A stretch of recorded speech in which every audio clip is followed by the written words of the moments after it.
Welcome back to Sunrise Today. Well, yes, indeed, talking about politics now. In the Senate, as you've seen, that Senator Simon Mwakam joins us next. He's the minority leader in the House. He's of the PDP. Good morning. Thank you for coming on today. Good morning, Chamberlain. Thank you. Good morning, Nigeria. How is it going on so far following your emergence? Yeah, so far so good. We are out to commence our work as senators, and there is no problem in the Senate, as I know. Everything is moving well. We've been attending plenaries, and everybody is happy as far as I'm concerned. But we also did read from Senator Garba Maidoki, representing Kebbi South, how he said that, look, the party was not transparent to them, the senators there, about the emergence or selection of the officials who emerged. Have you reached out to him? What is his latest stance now? Has it changed? Well, the 1999 Constitution of Nigeria, as amended, Section 60, empowers the Senate to make laws or rules that will govern the affairs of the Senate. And it's based on that we make our Senate orders, and orders 27 Rule 1 is clear that the Senate shall nominate the minority leaders from the opposition parties. In this case, this Senate is unique in many ways because we have 7 parties and there are 6 opposition parties that made up the Senate. And these 6 opposition parties came together and nominated their leadership. And I was nominated as the Senate minority leader. In the issue of Senator Maidoki, I don't think we have contravened any aspect of the law. This is politics. And I did say yesterday that I'm sorry I did not consult him, but I couldn't have consulted everyone because we are 50 in number in the opposition party. Quite a number of us were not around. Some went to Makkah, some were in their various constituencies, you know, because a lot of us have court cases. And because of that, I couldn't have reached everybody. It is not only Maidoki that I did not reach. There are quite a number of persons that I couldn't reach them by text because they were in their villages and their network was poor, and some I didn't even have their contact. So I don't know why he wants to make an issue out of this, but I know that he's an important person. He's also a senator. I don't see him less a senator than any other person, and he's not the only person that I did not consult. I consulted those that I was able to have access to them, those that I have their contacts. And I had said yesterday that he approached me on the floor of the Senate and demanded why is it that I did not consult him, that perhaps he would also give me his vote. But I said, I'm sorry, because I didn't consult everybody. So there's no problem with the issue of Senator Maidoki. Okay, but when he also did say that he and other senators were at the PDP National Secretariat on Monday over that same matter. And the party didn't even inform them. And then they didn't inform those in attendance at the meeting on the day that this was going to happen. So after you had emerged, how come all of those gaps existed? Not even just about you now, but even the larger party. Well, I'm not in position to speak for the party. I was also in that meeting, but I stayed briefly. And the meeting was to tell the party to send a communication to the Senate that this should be the composition of the leadership.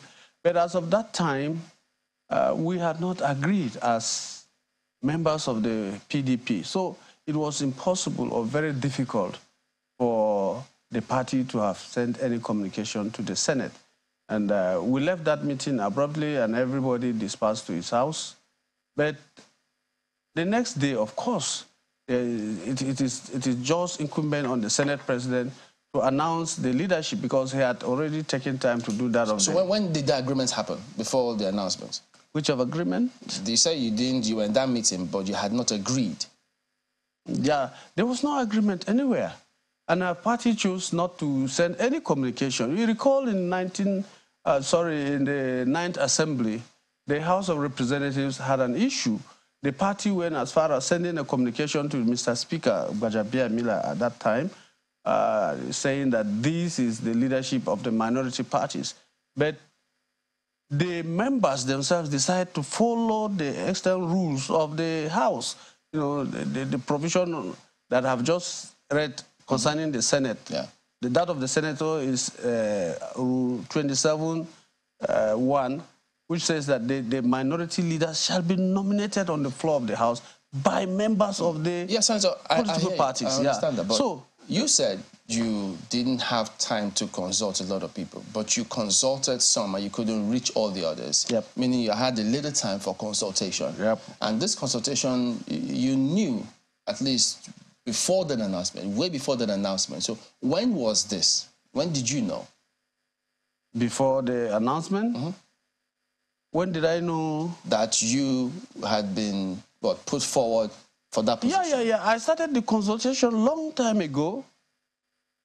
Like I did say, some of my colleagues were not around. Some went on Hajj. Some have left for their various constituencies. And the consultation was for more than 2 weeks. I thought you said that there was a meeting where they now decided that North Central now said that they had to choose you. Yeah, that was okay. That was just the North Central said that after they discovered that in the arrangement or in the giving of positions to various sections of the country, the Northeast was represented, South-South, Southeast, and so on and so forth. But the North Central was changed completely. So at that level, after the North Central discovered that this is how the political arithmetic has gone and that we have been changed, the meeting between us and the North Central caucus was just, I think, 2 days. Yeah, 2 days to the pronouncement of the leadership of the House. Sunday. So it was on Sunday. But he was in Secretariat on Monday. Yes. And still, no indication that anything had happened. You mean Senator Medoki? Yeah. Of course, I told you I couldn't have even reached everybody at that time because this is politics. Sometimes you run to where you think you'll be able to get access to the person and his acceptance. And by this, I was just looking at how do I make 26 nominations, because we're 50. By the time I have 26, I'm home and dry. So, but it will interest you to know that I got 36. So it was difficult for me to follow everybody to his house. And I don't know why we should even make this issue of my colleague, Senator Medoki. At least he knows he has to keep his phone on sometimes so that he can get messages moving forward in a lighter note. You said, you know, I'll have to make this, the issue of your colleague, a point for conversation. Indeed, that may not be a point for conversation, but you need a team to work with. I mean, you're 50. I do. 50 senators. And that is why I've apologized to him on the floor of the House. I told him that I'm sorry I did not consult you, and you are not alone. There are a few persons that I couldn't consult because I was unable to reach you. So please accept my apology and let's work as a family. Okay, so, but as I said, 50 senators in the minority, but of that 50, you have all the other parties together with you. Yeah. So one will be looking at, okay, now that you've become the minority leader, there's a task ahead of you. Yeah. How is it going to work out? Would it benefit the people that you're there to represent? How would you be able to galvanize that entire structure of different political parties with different ideologies towards ensuring a vibrant Senate? Well, as it is now, we are looking at Nigeria, not our political parties any longer. Our political parties have now become secondary. Our focus is the country. How do we move forward as a nation? What shall we do as senators of the Federal Republic of Nigeria to help, the administration of Senator Bola Ahmed Tinubu? And those are the issues at our Senate and everything that we shall do. We don't have to look at ourselves as members of different political parties any longer. The focus, like I did say, is Nigeria, the success of Nigeria, the growth of Nigeria, development of Nigeria. How do we secure this country? Because we have a lot of security challenges. The fuel subsidy removal is giving untold hardship on the citizens. How do we legislate to make sure that at least there are palliatives for the common man to have some relief from all these issues? So, in the looking for palliatives for the common man, Nigeria, before you came in the other segment, we were talking about the level of taxation of the telecom sector. He talked about 39 taxes that they have to deal with, and the weight of that is transferred to the consumers. That's the telecom sector. Yes, the manufacturing sector has its own level of taxes, and they transfer that again to the consumers. Now, in working to see the common man in Nigeria, as you say, get some kind of palliative vis-a-vis the fuel subsidy that's been removed. What are those laws and policies that you'll be looking to propose to, like, amend or change or streamline so that the weight of what's happening in all these different sectors of the economy doesn't come too heavy on the citizens? Yeah, double taxation, I don't see it as something that is healthy. I think we must, as a country, remove this issue of double taxation. And unfortunately, like you did say, most of the taxes are turned back to the consumers. The producers, they don't have anything to lose. And that's why perhaps they have not also been complaining. But I believe the common man is now complaining. Apart from that, the minorities parties have come out with a legislative agenda that we intend to incorporate with the majority party, that's the APC. And one of the things we are considering as part of our legislative agenda as minority parties is to make sure that we make life bearable for the citizens of this country. And therefore, we are going to also legislate on how to remove this double taxation and also bring policies that will ameliorate the sufferings of the citizens of this country and remove, for example, the double taxation or the heavy taxes that is taken and placed on the heads of the consumers. The common man in Nigeria don't have that access to government. So, like in the villages, for example, if you go to the villages, the villagers do not even know that a government exists because, of course, if you go to an agrarian society, they buy fertilizers for themselves, they cultivate the land for themselves, they don't have access to free medical care, they don't have access to education and everything, they do it for themselves. So it's like the government is non-existent. Therefore, we should not also go ahead again to allow this untold hardship. Would you be looking at legislating towards reduction in the cost of governance? Very well. What approach would that be? Of course, like let's take example this double taxation thing. We will have to come out with a bill that will completely disagree and eradicate any means of double taxation. If you have tax, you pay your tax for once, and that is it. And the multiple taxation, of course, is what has led to also high cost of goods and services because the manufacturers, producers, yes, if this agency is taxing them, the federal government, the local government, and other bodies are forcing them to pay tax. In this case, they have to increase that money on whatever good or product they are bringing to the market. So we will, as legislators, in our legislative agenda as minority parties, we have agreed on that we must not allow any form of double taxation on. So, the question I asked was cost of governance, cost of running government. Would the minority parties be looking at legislating towards that?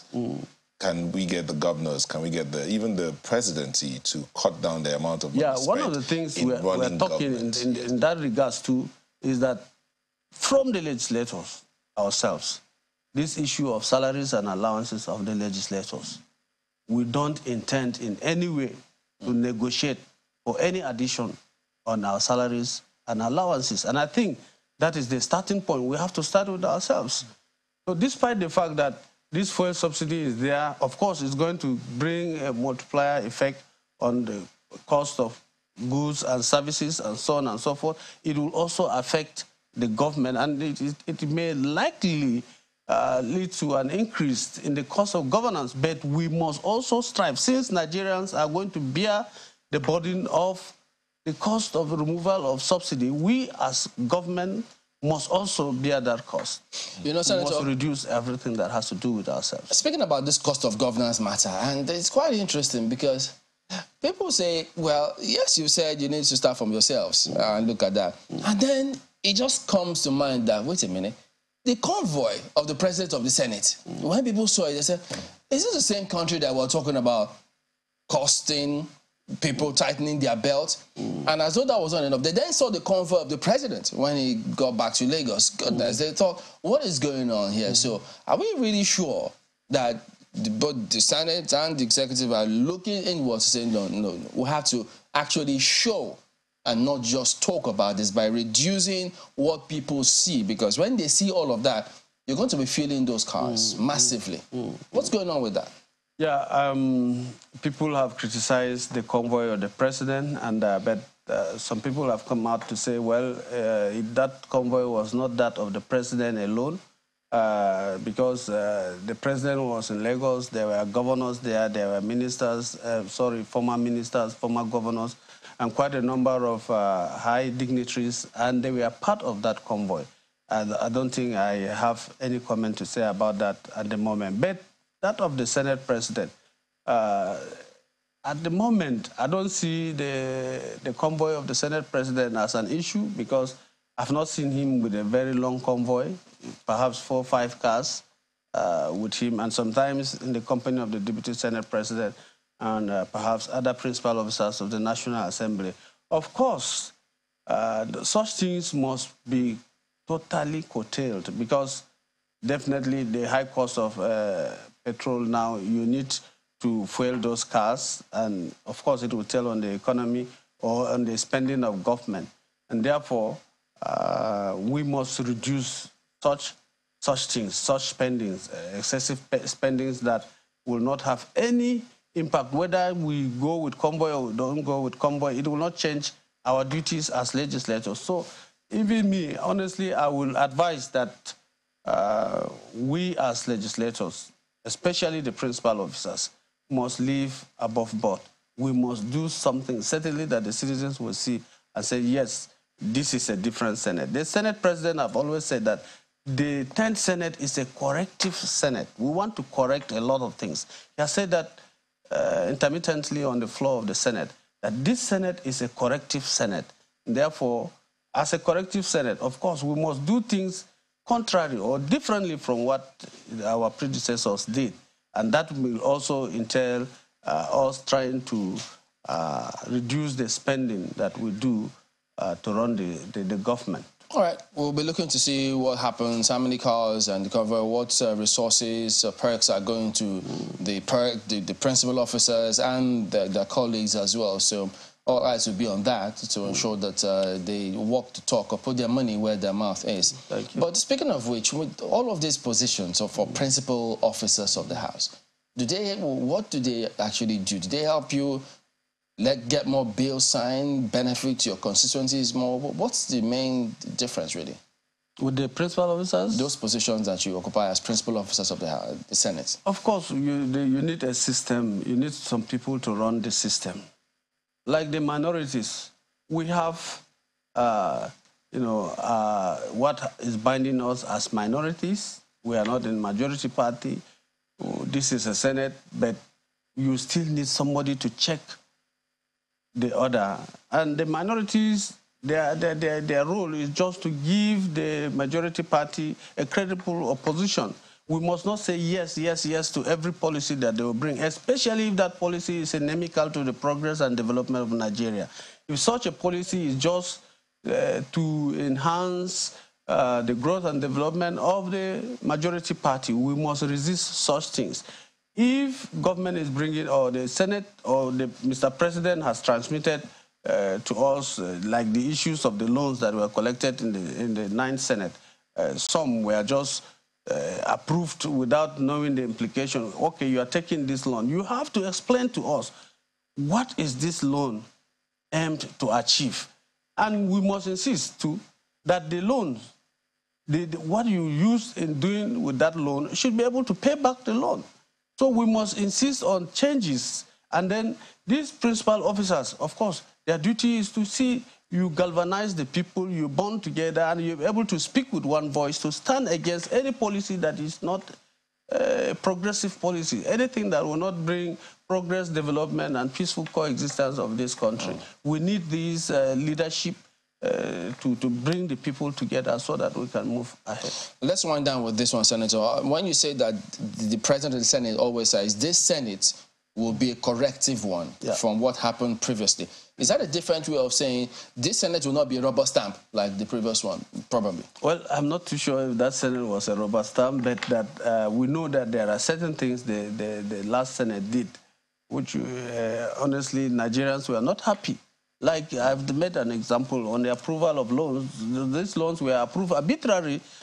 They didn't ask questions. They didn't investigate as to what is the aim of this loan. How is it going to benefit the common man in Nigeria? But the loans were approved. And some of the loans, of course, we recall that in one of the clauses that was in the agreement of the loan, Nigeria was supposed to some sort of give out its own sovereignty as a result of that loan. So those are issues that we must be critical upon this time around to check and make sure that no loan is will be in the future impede the sovereignty of Nigeria. So, all right. Okay, well, at least we all know that in this country, the average person, they buy their own diesel, they provide their own water, they pay for their own security, those who live in communities like that. They even buy their own transformer, the cables to supply electricity. They're like their own local governments. Yes. So now that you say the Senate will do things to benefit the average Nigerian, they will be looking to see that you actually do all of these things that you have said so that they will be better. Thank you. Well, thank you for coming on, and we wish you and your colleagues all the best. Thank you. Duties. Senator Simon Marcom is a minority leader in the Senate and is a member of the PDP.